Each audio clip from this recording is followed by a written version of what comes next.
Device can be mounted both on DIN rail and directly on wall.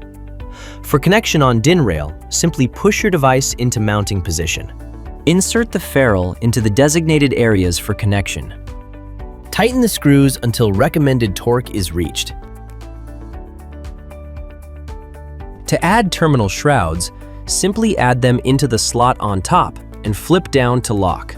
To add side-mounted accessories like auxiliary contact block, signaling block, undervoltage release, and shunt trip, please firstly place them in position on the lower side and then snap the top into place.